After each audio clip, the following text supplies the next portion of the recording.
Since the beginning of recorded history, the human race has been at war. First with members of their own family, then their fellow countrymen, and finally nations at large. Yet perhaps the starting ground for all these conflicts lays somewhere deeper, within the very character of the human condition, in the dark, untouchable crevices of the human heart. It is said that the first iniquity of free will began even before the maiden pilgrimage from the embryo, preceding the very creation of the earth itself, in the forelife of souls in the heavenly realms. The dawn of warfare, some believe, was initiated by a fallen angel, whose trespass against God was pride. In ancient Babylonia, in an age so long ago that the exact millennium remains in question, the Tower of Babel began construction. It was to be the single greatest achievement of the human race. A tower so tall that its summit would reach the heavens, and by it prove to the world that their race was superior. It would be God's irony that it would never be finished. Time passed, nations fell, a machine age emerged, and once again the ingenuity of the species which held dominion over all others unveiled what was at the time the most monumental accomplishment ever imagined, the largest machine yet constructed, an automation so mammoth and so revered even before its first demonstration that its only befitting name was Titanic. On April 10th, 1912, it set sail. It was boasted to be the ship that God himself could not sink. It would be God's irony that the very element that was meant to keep it afloat would cause it to sink. Water, frozen water, in the form of an iceberg. Not even one voyage did it complete. And then the next age embarked into the annals of human history, perhaps the last age, the space age. Competition for victor was unparalleled. Powerful nations spent billions in unabashed rivalry to outdo the other. The Soviet Union launched the first orbiting satellite, the first animal, the first man. They had logged 500% more hours in space than the United States. And in June of 1969, they launched an unmanned probe to the moon to retrieve the first soil sample from another world, just 1 month before Apollo 11. That's how close the race was. Had their unmanned probe not crash-landed into the lunar surface, the first moon rock brought back to Earth would have been by the Soviet Union. Richard Nixon, president at the time, had this to say about the latest work of the human hand. It is the greatest week since creation, the greatest event since the laying of the foundation of the seas, since the origin of the universe itself, since the design and formation of the delicate human eye through which all these things are perceived, was a flying machine with its 2 passengers landing on its closest celestial neighbor and returning from where it came. Perhaps again God's irony lies somewhere within this great boast of humankind. The building of the tallest tower for the sole purpose of standing out among the races was never finished. The machine that was so great that it was said to be untouchable by even God never completed its first voyage. And finally, the crowning achievement of humankind, the greatest boast of the species, the event in human history most associated with pride in our own accomplishments, landing on the moon. 20 years later, and years behind schedule, the same space program couldn't put into Earth orbit a telescope with a lens that focused. And yet 2 decades earlier, a mission 100 times more complicated worked on its first occasion. With close scrutiny of the motives of the zealous Nixon administration, a critical examination of the entirely government-controlled press coverage, and newly discovered footage of the crew of Apollo 11 staging part of their mission, we wish to detail what may come to be the greatest government conspiracy of all time. A funny thing happened on the way to the moon.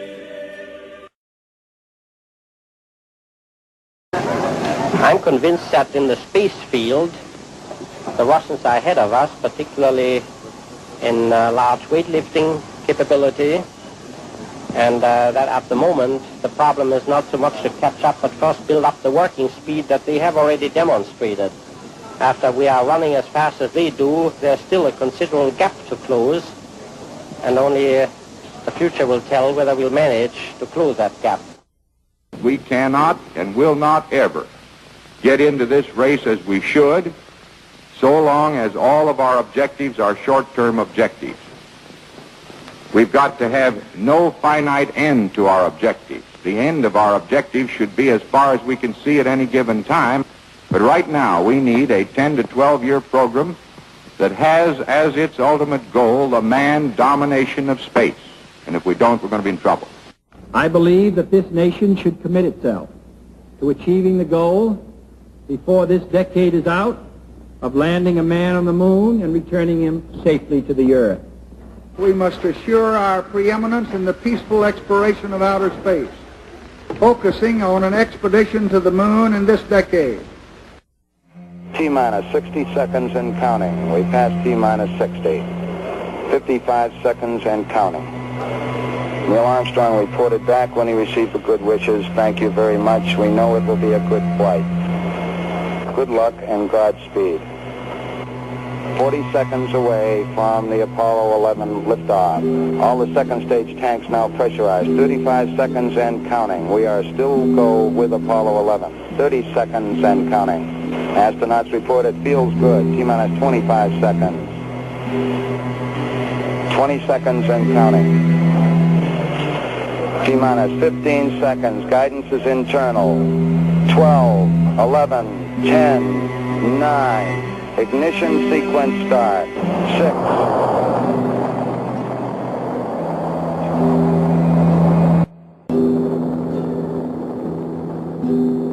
Unbeknownst to the citizenry, high above the Earth, beginning at an altitude of 1,000 miles and extending an additional 25,000 miles, lay lethal bands of radiation called the Van Allen radiation belts.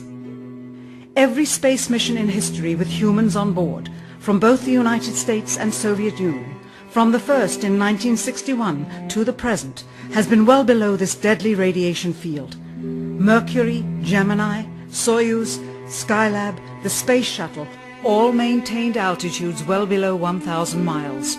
All except Apollo.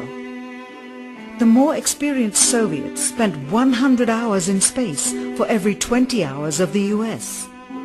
In order to survive the hour-and-a-half journey through this radiation field necessary to reach the moon and return, solid lead shielding between the astronauts and the exposure outside would be required. The mammoth Saturn V rocket used by Apollo was already 35 stories tall and weighed as much as a battleship. To add additional tonnage in the form of a lead barrier completely surrounding the crew members would have made it impossible for the vehicle to get off the ground. That is why the Soviets, though more advanced, only sent an unmanned probe to the moon. The Apollo spacecraft's narrowest shielding was less than 1/8 of an inch of light aluminum. In 1998, the Space Shuttle flew to an altitude of 350 miles, one of its highest altitudes ever, hundreds of miles below the beginning of a field of radiation that was so severe that the astronauts inside of their shielded spacecraft and inside of their shielded spacesuits saw flashes of light with their eyes shut that they described as shooting stars, due to radiation penetrating first the shuttle's shielding, then their spacesuit shielding, then their skulls, and finally the retinas of their closed eyes. As a result, CNN issued the following report noting NASA's unpredicted surprise. The radiation belt surrounding Earth may be more dangerous for spacewalking astronauts than previously believed. Scientists say the phenomena known as the Van Allen belts can spawn killer electrons when the Earth's magnetic field changes. These electrons that are being studied could have an important effect not only on satellites, which has happened in the past, but could also affect the astronauts by creating large doses of radiation that could influence their health. The electrons can penetrate through various materials, including spacesuits, and can pass through, in fact, the walls of the space station, and can create high charges deep inside of these objects. President Kennedy, a man of political, not scientific background, set the irrevocable goal of landing a man on the moon by the end of the 1960s, just days after America's first astronaut had spent a mere 16 minutes in space, not even achieving a single orbit around the Earth. We choose to go to the moon in this decade and do the other things, not because they are easy, but because they are hard. We take an additional risk by making it in full view of the world. But as shown by the feat of astronaut Shepard, this very risk enhances our stature when we are successful. The technology necessary to launch the massive Saturn V rocket and an intercontinental ballistic missile is 95% similar.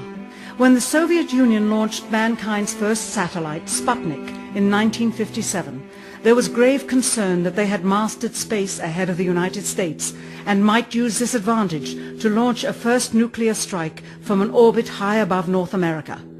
When they also put the first animal in space, then the first man in space, then achieved the first spacewalk, the first crew of 3, and the first ever of 2 simultaneously orbiting spacecrafts, concern turned to fear and then horror as America watched their communist enemy achieve all these firsts with no hope in sight of ever catching up.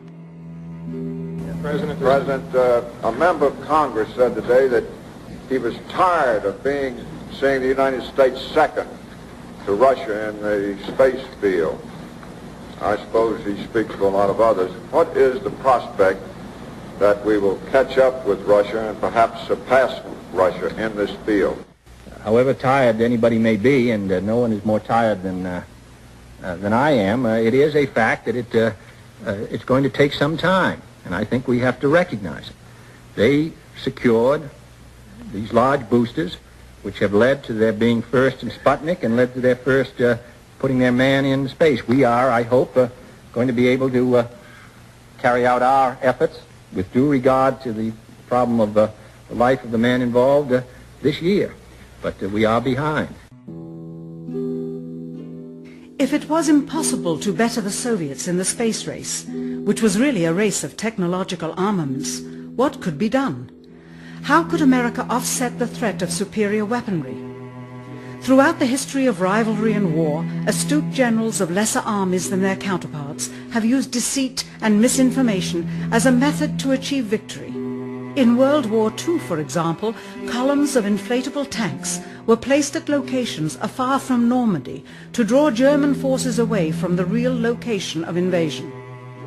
The Star Wars missile defense program rigged tests to make it seem more advanced than it really was. That's the conclusion of the General Accounting Office. The aim was to fool the Soviet Union about US military readiness during the Cold War.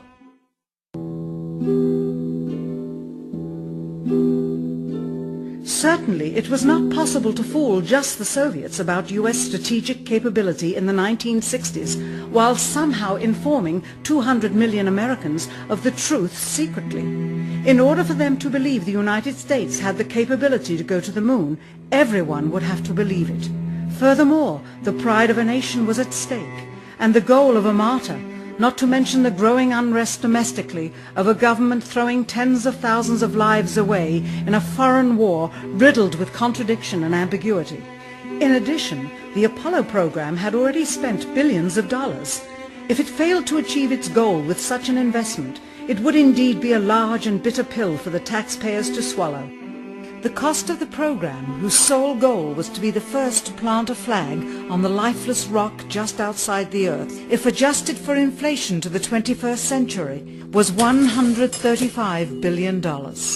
With a profit margin of just 7%, this would be equal to over $9 billion profit going to the privileged contractors chosen by their friends at NASA.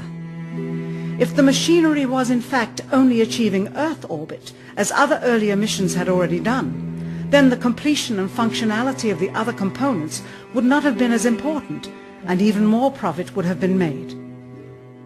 $135 billion could feed 2 million people for their entire lives. It could also buy 2 million two-bedroom houses. Yet how could such an undertaking be kept secret, and for such a long time? to the latter, one needs only to remember that an unsolved riddle 6 years older, the assassination of President Kennedy, still daunts the minds of the vast majority of Americans. As apparent of a conspiracy as his assassin being assassinated himself, the truth of the matter has still escaped history. In keeping a secret of the magnitude of the Apollo missions being fraudulently created, one turns to the Manhattan Project for comparison. Surreptitiously building the first nuclear bomb during the early to mid-1940s involved 129,500 people over a 3-year period. Yet the secret did not get out. A quarter century later, the art and technology of espionage inevitably improved, narrowing dramatically the number of players in the know of a large clandestine operation.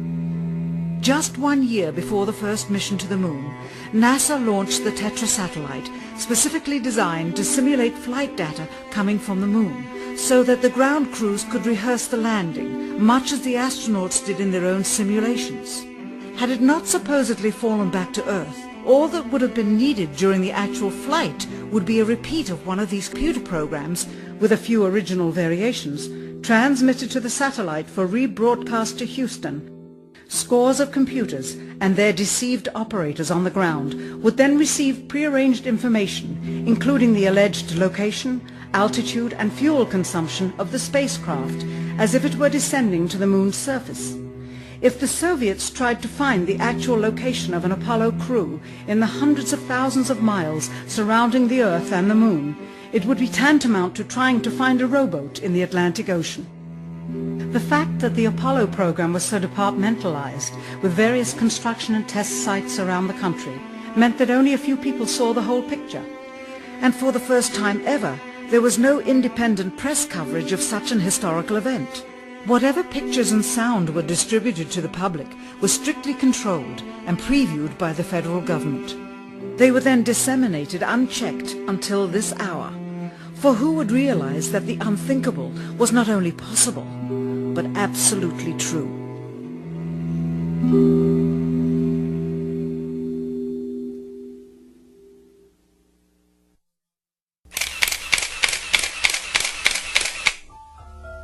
And what of the photographs? What do they tell us? On 3 separate occasions, our office asked NASA's Public Relations Department for every single picture of an astronaut on the surface of the moon, just during the maiden voyage of Apollo 11. Many duplicates were sent. In all, fewer than 20 pictures were found, including first-hand investigation on site at the agency's vaulted archives. Quite surprising, considering the historical significance of the event. These very photographs are the same ones circulated year after year on anniversary commemorations. It is estimated that in just the first 60 minutes on the moon, motivated by the tenuous nature of the circumstances, many more exposures could have been expediently taken. Also surprising is the scarcity of photographs of the mission's chief pioneer, Neil Armstrong. The greatest achievement in human history, and of the man whose first step echoed around the world, dawning a new age of scientific enlightenment, there is only one full-body picture of him on the moon, besides this ghostly reflection. This one, taken by an automatic camera mounted on the side of the lunar module. Perhaps he feared liability should the whole conundrum later become unraveled. Perhaps he has forgotten that he attested to the authenticity of the event with his signature on this plaque engraved by the federal government. In fact, in the more than 30 years since the event, aside from NASA's initial press conference and the occasional brief anniversary remarks where few questions were permitted, he has never given one on-camera interview to anyone, ever.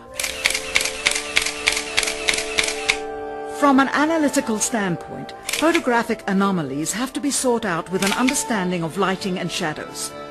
The most straightforward is simple.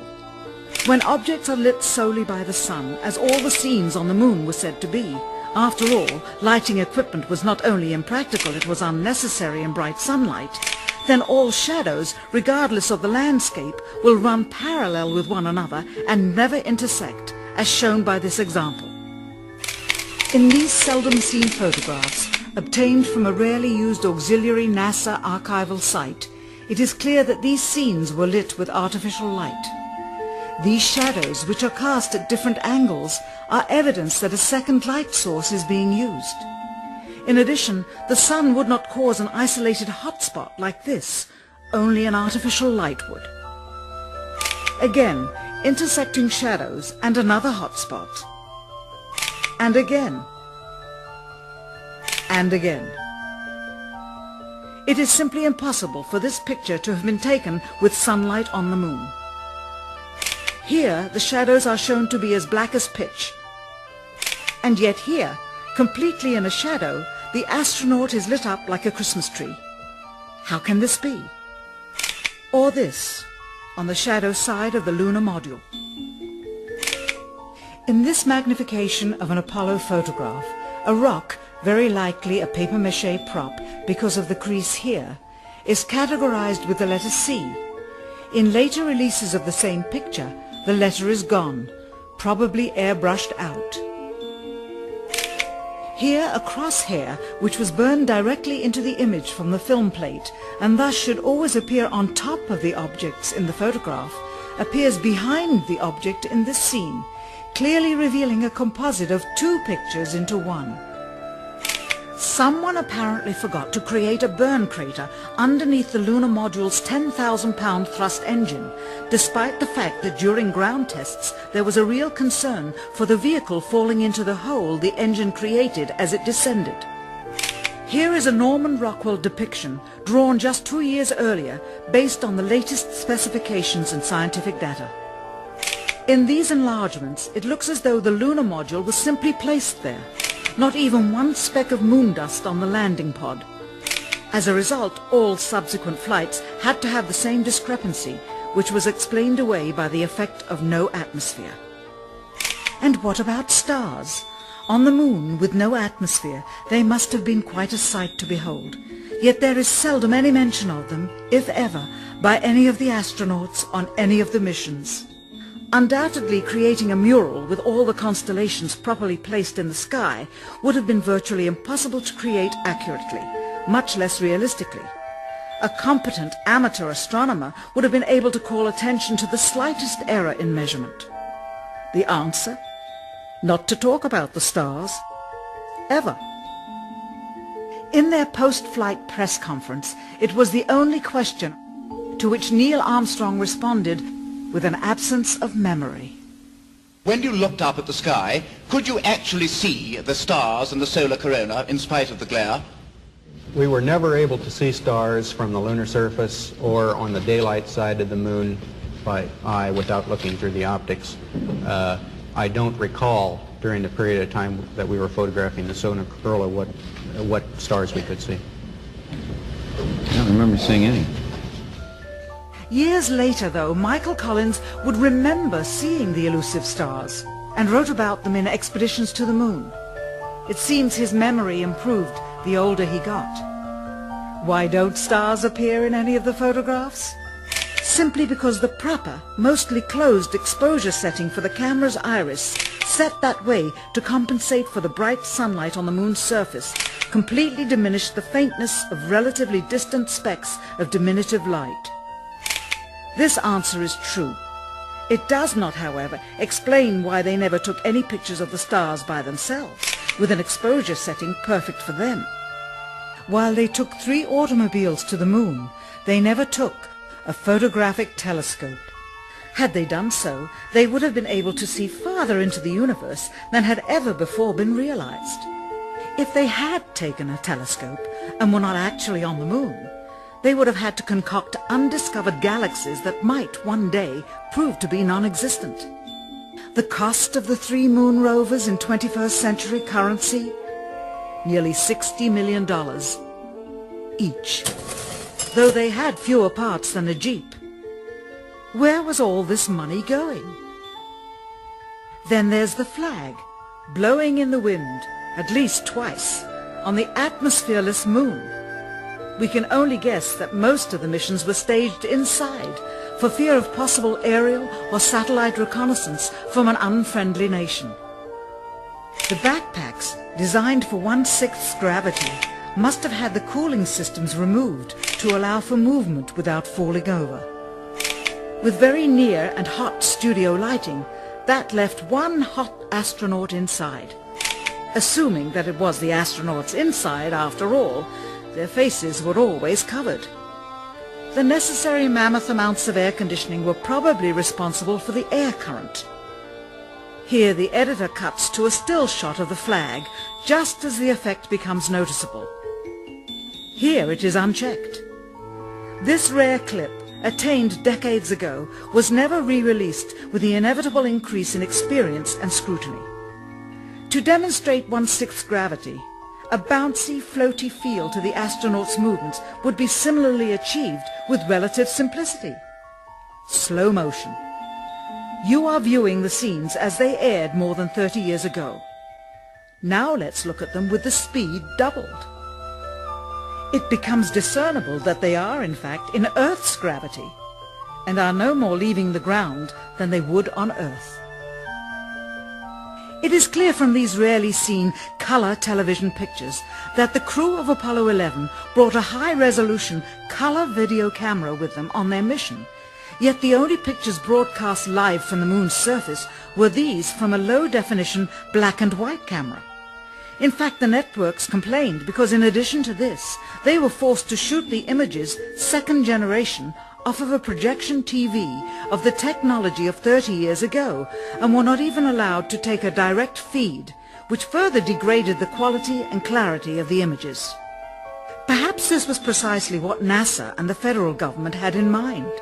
After all, it was a first, regardless of where they were.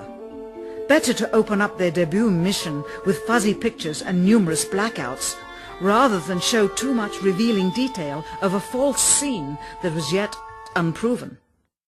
And finally, the element that seals their fate. Of all the footage of Apollo 11 requested from NASA over a 5-year period, one gem was discovered just before the completion of this documentary. An old reel received by mistake. It contains the raw or unedited footage of the crew of Apollo 11, Michael Collins, Edwin Aldrin Jr. and Neil Armstrong, staging part of their mission for nearly an hour in living color, with exceptionally clear behind-the-scenes audio of conversations discussing the techniques used to achieve a disingenuous picture depicting the Earth at a distance, in order to falsely demonstrate their far journey from it and their ability to survive passing through the Van Allen radiation belts. It cannot be misconstrued that this staging was done for some other reason prior to the mission, for the reel itself is slated and dated July 18th, 19th and 20th, 1969, the very days of the mission when they were said to be approaching and achieving lunar orbit. Furthermore, it is apparent they are in genuine zero gravity aboard the actual spacecraft, necessary to convince the mass media of their authenticity, just not any further than Earth orbit, as you will see. In this never-before-seen or heard footage, not only is the radio conversation between the astronauts and Houston Control audible, there is a secondary, private conversation taking place between the crew and a third, confidential party, prompting the astronauts with what to say, when to speak, and how to effectively manipulate the camera to achieve the desired misleading effect. NASA claims that the Houston transmissions were the only ones taking place with the astronauts. Listen now as Houston Control initiates a conversation with the crew, only to find them too preoccupied with the behind-the-scenes trickery to respond. Moments pass and the oversight is picked up on by the clandestine third party, who quickly prompts them with talk. Immediately, Neil Armstrong speaks. Hello, Apollo 11. Houston, Goldstone says that the TV looks great. Over.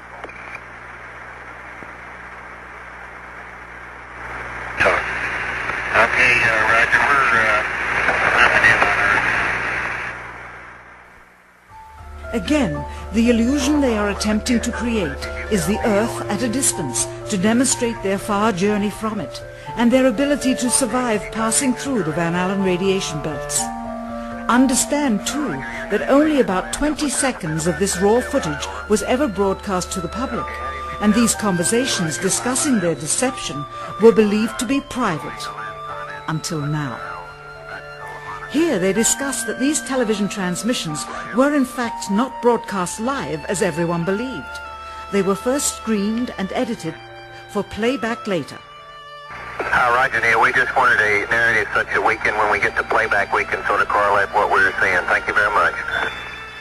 Here they discuss the fact that they have turned out the lights and have blocked out sunlight from entering the spacecraft through the other windows as to not cause any reflected light to fall onto the spacecraft's wall in the foreground. Okay, very good. Well, we shut out the sun coming in some of the other windows into the spacecraft, so it's looking through the number one window, and there isn't any reflected light.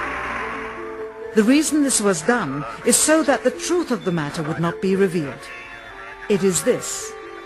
Though the federal government would have you believe that this is a view of Earth from a distance out of the spacecraft's window as it nears the moon, it is not.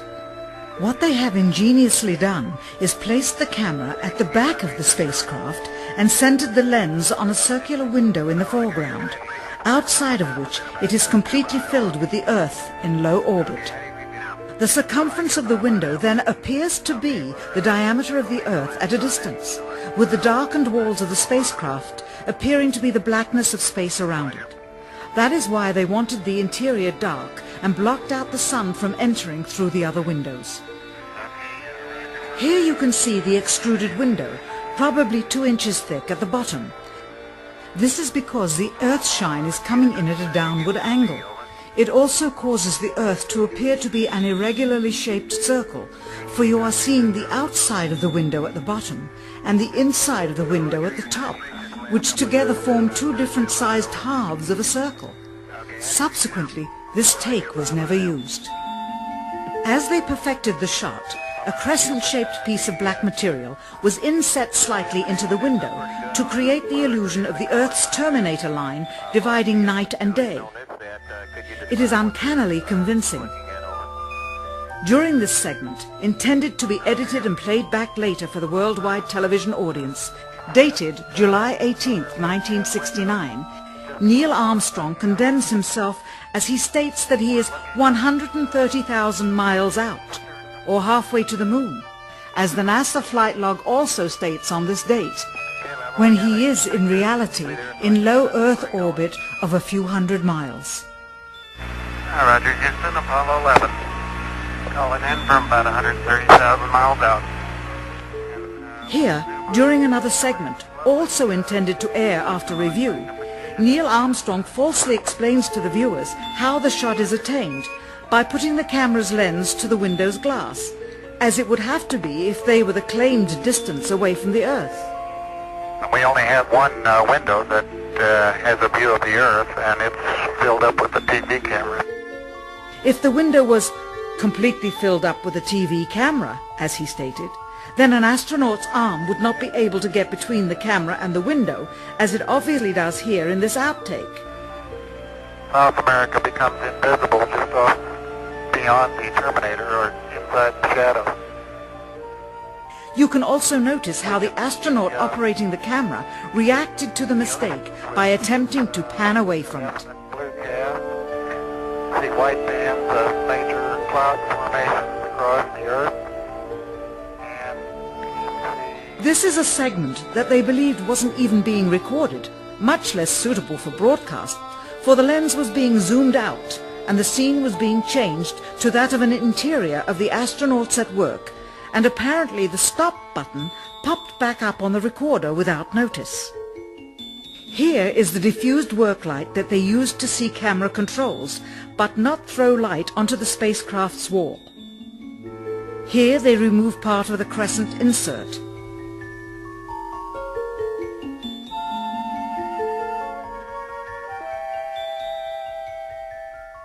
Finally, the iris is opened up and you can see the real location of the camera and the very bright and near Earth out the window. Here is the slate for the 19th of July, and the same shot of trickery on the 19th of July, and then the 20th, and the same misleading shot on the 20th. Later that evening, they were said to be walking on the moon. How can this be when they were in Earth orbit only 9 hours earlier, and the moon is some 3 days' journey away? Furthermore, if they genuinely went to the moon, why would they be faking any part of it? Why this trickery with the window? By faking being halfway to the moon, it becomes apparent that they did so because they could not even go halfway. It thus confirms that the stumbling block to their success was the lethal radiation of the Van Allen radiation belts. Since the same equipment was used on the subsequent missions in the 40 months that followed, none of them could have gone to the moon. They only increased their proficiency at staging them.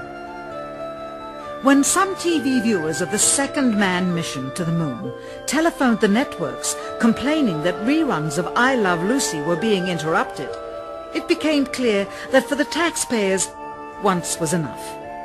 But it wasn't enough for the government and contractors. Billions of dollars of pure profit went with each return. How coincidental that the following mission would have the element of life and death jeopardy. Apollo 13. Now the public would take going to the moon more seriously and be reconnected with the drama. We now realize that perhaps the reason Neil Armstrong has never given an on-camera interview is because he doesn't want to lie anymore. What threats may have been made upon such honorable men or their families to possess their reluctant cooperation and later ill feelings towards perpetuating this still darkened hour in American history. NASA's highest-ranking official, James Webb, resigned without explanation just days before the first Apollo mission. Why, when he was on the threshold of achieving the greatest accomplishment of his career?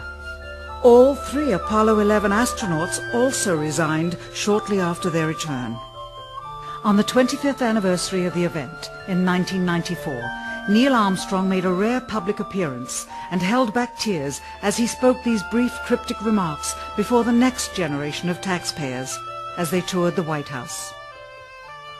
Today we have with us a group of students among America's best.